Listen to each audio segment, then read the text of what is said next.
In a prison known as the Vertical Self-Management Center, Goreng wakes up in a concrete cell with the number 48 on its wall. There's nothing but a bed and a sink for him to use and a hole in the middle of the floor, which his cellmate Trimagasi calls the pit. There are hundreds of floors like theirs, all of them with 2 prisoners using fake names assigned by the management. Every day, food is lowered on a platform through the hole, and you have 2 minutes to eat as much as possible before it leaves to a lower floor. The lower you are, the fewer chances you have of eating anything. At the end of each month, prisoners are shuffled and sent to different floors. When Goreng sees the platform for the first time, he decides not to eat because he isn't hungry, and he'd rather leave food for the lower levels. After eating as much as he can, Trimagasi spits on the table, knowing people above probably do the same. Goreng decides to keep an apple for later, but after the platform leaves, the cell begins to feel extremely hot. It turns out that keeping food is forbidden, so Goreng has to get rid of the apple or they'll burn to death. This makes Goreng think about the interview he had before entering the place, when he had to sign a paper accepting the fact he can't get out until the agreed period is over. Every prisoner has a choice to bring one item with them, and Goreng chose to bring a copy of Don Quixote. Goreng came here voluntarily, he'll spend 6 months in exchange for an accredited diploma. The next day, Goreng refuses to eat again when the platform comes, and Trimagasi thinks floor 48 is wasted on him. Goreng asks Trimagasi for his story, and Trimagasi explains it all started with a television ad. He bought an extraordinary knife that he saw on TV, but only a few days later, they released a new ad promoting an even better knife. This made him so furious that he took the TV and threw it out the window, killing a guy that was passing by. Trimagasi was given a choice between a psychiatric hospital and the hole, so here he is. The lowest he's gone was 132, thus he knows there are more floors than that because he could see them below. No food reaches the lower levels, and a month down there isn't that bad. The problem is when you get 2 lower levels in a row. Goreng is scared of this possibility and tries to talk to the people on the other floors to ask them to ration their food, but he's ignored. Trimagasi replies by pissing into the lower floor. He also reveals that the item he chose to bring with him is the knife he bought from TV. The next time the platform comes by, Goreng finally begins to eat. He also sees a person from the upper levels fall through the hole, and Trimagasi says this is very common but nobody will do anything about it. Trimagasi tells Goreng about all the floors he's been on and mentions they'll be together next month. Goreng realizes that cellmates are kept together when they're shuffled and finally understands Trimagasi ate his previous cellmate when he was on the lower floors. When the platform comes by again, Miharu is sitting on it. Goreng worries about her because he notices she's injured, but Trimagasi tells him to ignore her. Miharu comes down the hole once a month to look for her missing child. She also kills every cellmate she gets in order to have more chances to be paired with her child the following month. The guy they saw falling was probably her victim. Trimagasi then explains that unlike her, he never killed anyone, he just ate the body that fell on his floor. When the platform goes to the next level, the prisoners try to take advantage of Miharu. Goreng yells at them to leave her alone, but it isn't necessary. Miharu just kills them and returns to the platform. When the month reaches its end, the prisoners are put to sleep with gas and shuffled around. When Goreng wakes up, he finds himself tied to his bed on floor 171. Trimagasi explains he tied Goreng up because he's younger and stronger, so Trimagasi has to protect himself. Screaming can be heard from the other floors that indicate people reacting to their new levels, and when the platform comes, there's not even a crumb left. After 8 days, Trimagasi announces it's finally time for him to get some food. Ignoring Goreng's pleas for mercy, Trimagasi uses his knife to get some meat from Goreng's thigh, but before he can eat it, the platform arrives, bringing Miharu with it. Miharu remembers how much Goreng worried about her and jumps on Trimagasi, attacking him with his own knife. Then she frees Goreng and hands him the knife so he can use it to finish Trimagasi off. Goreng passes out after that, and he wakes up later to find himself on the bed. Miharu has bandaged his leg with a piece of bed sheet, and she's now eating Trimagasi. She brings some meat to Goreng who accepts after some hesitation. She also brings him some water before leaving on the platform without a word. Days pass and Trimagasi's body begins to rot, giving Goreng the chance to feed on worms too. Goreng also begins hallucinating, seeing Trimagasi's ghost judge him as he eats. At the end of the month, gas takes over the cell and Goreng dreams of being with a woman again while Miharu watches. When he wakes up, he discovers that the one licking him is a dog. To Goreng's shock, his new cellmate is Imogiri, the woman that did his interview when he volunteered to enter this prison.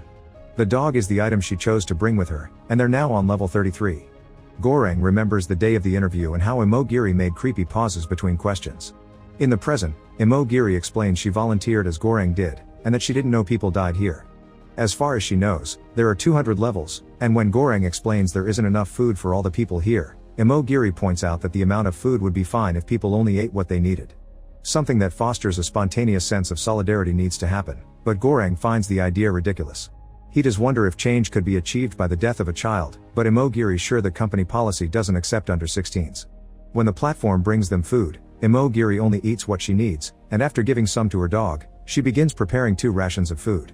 Once the platform reaches the lower level, Imogiri tries to reason with the prisoners, telling them to eat the rations she prepared and make 2 more for the next level to pass on the message. Obviously she is completely ignored, and Goreng points out that the administration doesn't actually want solidarity to happen. Imogiri hates that Goreng thinks all administration is bad because she worked for them without issues, but Goreng replies that being a former worker gave her the privilege of choosing her cellmate. Imogiri doesn't give up and keeps on trying to ration the food every day, but she continues to be ignored by the lower levels. 2 weeks later, Goreng finally gets tired of all her yelling and tells the people that if they don't follow Imogiri's instructions, he'll relieve himself on the food every day and they'll have to eat poop. The threat works and the prisoners start passing the messages to the lower levels. Sometime later, the platform comes down with an unconscious Miharu on it. Goreng and Imogiri put her on a bed and take care of her while the dog steals some food. Once the platform leaves, the cell begins feeling extremely cold, and Goreng has to chase the dog to take back the food he stole before they're killed for breaking the rules. In the evening, Goreng leaves the bed to Miharu and sleeps on the floor, only to wake up to find the girls fighting. It turns out Miharu killed the dog to eat him. The next day, Miharu leaves on the platform. Goreng tells Imogiri about Miharu's search for her child, but Imogiri explains Miharu came alone 10 months ago. She was an actress with no family that volunteered to come just like Goreng. Imogiri sent people down here without knowing how bad it was, and she's been fighting cancer for 3 years. When she discovered she lost that fight, she volunteered to come because she thought she could make a difference, but she doesn't care anymore. On their last day on floor 33, Goreng tries to make Imogiri eat something because they may not have food tomorrow, but Imogiri is too depressed to leave the bed. The next morning, Goreng wakes up to discover he's on floor 202, meaning there are more levels than Imogiri knew about. Such revelation was too much for Imogiri to handle and used her bedsheets to end things for herself. At that moment, Trimagasi's hallucination appears again, wondering if Goreng will eat his new friend. This time he's joined by Imogiri and her dog, who insist he should eat her body. Goreng tries his best to ignore their constant rambling, and he tries to keep himself busy with other things. He tricks his stomach by eating pages of his book, and he takes a plate shard to start counting the days on the wall. Eventually the hunger becomes too much though, and Goreng finally begins feeding on Imogiri while Trimagasi guides him on where to cut. Sometime later, the next shuffle comes and Goreng is pleased to discover he's on floor 6. The person on the other bed is Miharu, who comes after him with a knife, but this turns out to be just a dream. Goreng's new cellmate is actually Baharat, whose chosen item was a rope. Baharat is very excited because he thinks he can climb all the way to the top from here, and he asks the people on level 5 for help. The couple above teases him before accepting to grab the rope, but when Baharat starts climbing, the other prisoner lowers her pants and defecates on Baharat's face. Shocked and disgusted, Baharat lets go of the rope and falls. Goreng catches him just in time, but the rope is lost in the hole. When the platform comes, they have to eat while listening to the prisoners on level 5 get frisky. As time passes, the hallucinations of Trimagasi and Imogiri show up again. Trimagasi says Goreng is doing great because he only has 1 more month to go, and Imogiri reminds him that change never happens spontaneously. This inspires Goreng to think of a plan, and he asks Baharat for help. They should jump on the platform with whatever weapon they can find, and make sure people ration the food so that everyone can eat. Goreng did the math when he was on floor 202, and judging by the time the platform takes to move, he thinks there are around 250 levels, which should be doable. Baharat accepts to work together and they break a bed to use its pieces of metal like weapons. The two of them jump on the platform and go to level 7, where Goreng points out they shouldn't allow the prisoners to grab anything. These people ate yesterday and will eat tomorrow for sure, so they should only start handing out food after level 50, which are the people having trouble. Baharat hesitates because these prisoners are his friends that helped him climb up some weeks before, but as soon as the old man reacts furiously, Baharat sees Goreng's point and begins helping him keep everyone away. The pair keeps going down while threatening people to keep the food untouched. After a few more floors, Baharat is shocked to come across Brambang, an old wise man that Baharat respects. Brambang approves of what the boys are trying to do, but he points out that the administration doesn't have a conscience and won't care if they succeed, but perhaps the workers on level 0 will, so they need a symbol. Baharat and Goreng choose the panna cotta because it's a very luxurious dish and will cause quite an impression if it arrives untouched to the bottom. The mission continues as they keep going down, keeping the panna cotta safe while keeping people away with threats. Once they reach level 50, Baharat and Goreng begin handing out rations of food, and people are extremely grateful. On level 97, they find a sick old man and a mentally disabled boy. Goreng tries to feed the old man some soup, but the boy tells them not to bother because he'll kill the man later anyway to feed on him. The next level only has a body on it, and Goreng guesses this is where Miharu woke up. The platform doesn't stop here because there aren't any living people, which means Goreng's calculations were wrong and there are more than 250 floors. On the following floor, they find two men attacking Miharu. One of them has a sword and the other is huge and burly, so when Goreng and Bharat jump in to help the girl, it is extremely hard to defend themselves. Bharat manages to get his guy first and then he helps Goreng kill the big man, but unfortunately it's too late for Miharu, who is already dead.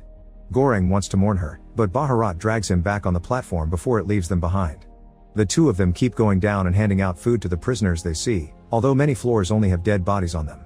Eventually the platform stops at level 333, which seems to be the last one. At first they think it's empty, but there's actually someone hiding under the bed. It's Molly, the missing child. Bharat and Goreng approach the kid, and as soon as they leave the platform, it starts going down again. Goreng asks Bharat to throw the panna cotta into the hole, but Bharat refuses. To their surprise, the room doesn't get hot or cold to punish them, and after lots of hesitation, Burda gives the panna cotta to Molly. The three of them stay on that floor, and Goreng keeps being haunted by Trimagasi, Imogiri, and now Miharu as well. Suddenly Bharat agrees with the ghosts, telling Goreng that the girl is the message, and when Goreng wakes up, he discovers Bharat died because of his bleeding injuries. The next time the platform comes, Goreng brings Molly with him and they're lowered into floor 0, which is completely dark and empty. Trimagasi appears to tell Goreng to come off the platform because he isn't part of the message, and together they watch the platform go up with Molly, hoping that she will show the abusers above the reality of the situation. Make sure to subscribe and turn on notifications so you can watch more videos like this. Thanks for watching.